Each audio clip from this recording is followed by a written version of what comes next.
Hey everyone, Steven from Level 1 Sword here. Please remember to comment, like, share, and subscribe to help our channel grow. And with all that nonsense out of the way, Google has announced its new gaming platform, and I have seen some of the most superlative comments from gaming journalists across the landscape. Comments like, Stadia is more powerful than all the gaming consoles combined. Google just won against Sony, Microsoft, and Nintendo.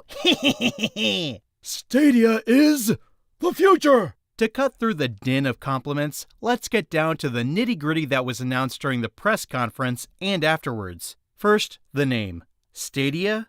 Okay, sounds like an artificial sweetener. Play directly from a YouTube link in 5 seconds. Does that mean we can expect to see more ads on YouTube? Because I'm a really big fan of the 2 back-to-back ads that Google has begun implementing. A neat idea, yes, but how will this work from a cost perspective? Pay by the hour? Minute? Second? Monthly fee with all the games you can play? Pay by the game? Questions. So many questions. This solves the problem of downloading games. Is downloading your game taking too long? How about you drive yourself to a store and buy a physical copy? Or order off Amazon, like a normal person. I know what you're going to say, but Steven, you're not accounting for updates and day 1 patches. Yes, those suck too, and if we could go back to a world where a game needed to be finished and in working order at the expense of delays, I, for one, would be ecstatic. Nintendo does this all the time and rarely relies on the dreaded day 1 patch that we all complain about but just put up with. I'm honestly tired and fed up with how online connectivity has negatively affected games when you would think it would improve the experience. Solving a problem with another potential problem is not a solution in my book. Cloud suspended gameplay as you move between devices. Sounds fantastic. No, really. This is an example of an improvement that online connectivity can bring. But that doesn't mean I don't have some questions. Is the suspend state indefinite? How can I go back to a previous save? Is there any point to save points after this? Stadia controller.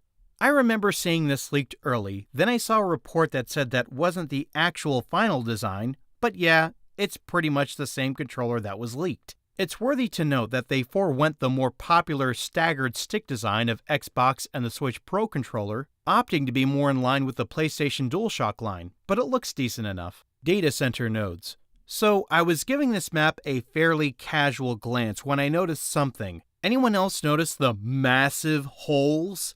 I'm no network engineer, but I'm fairly certain this could cause a problem for anyone living in Google's no man's land when it comes to the streaming performance. 10.7 teraflop Stadia GPU. So yes, it took a little while to get to it in the reveal, but it appears that a single or multiple GPUs can be used to run games. They had a demo of a sword fight happening in water with the falling water looking much better with multiple GPUs instead of one. If you're a fan of good-looking water in your games, looks like you'll have your fill with Stadia. Try it in your tea. Cross-platform play. Quite the dig at Sony, especially coming from Phil Harrison, who used to work for them. That'll be nice. No qualms from my little corner of the net. Split-screen play returns. Okay, so you got a Stadia instance handling each rendered screen. I got it. Let's say you have a whole bunch of people over playing the same game, either on split screen or across different screens with no dips in quality or performance. How are they all playing this same game again? Oh, that's right. It's through your Wi-Fi. Is it up to the task? I doubt it can handle more than a few people connected at once. And that's with no one else using the internet at the same time. Although I heard you can pick up a new gaming router. What do those run nowadays? Several $100s? Sounds like we'll start shelling out lots of dough pretty quickly to reach the streaming utopia Google is promising here. State share. Save states that can be shared in a link? Cool. Crowd play. Multiplayer that's enabled through YouTube streaming like a lobby? I wonder how Twitch will respond. Google Assistant. Hey, I thought they said no cheating. Since the announcement, we've also learned some interesting details. And no, the price for this gaming paradise isn't one of them, oddly enough. To hit 1080p 60 frames per second, you will need to have a 25 megabits per second connection minimum. If this doesn't sound like much, do me a favor and run a speed test from your home. Go ahead. I'll wait.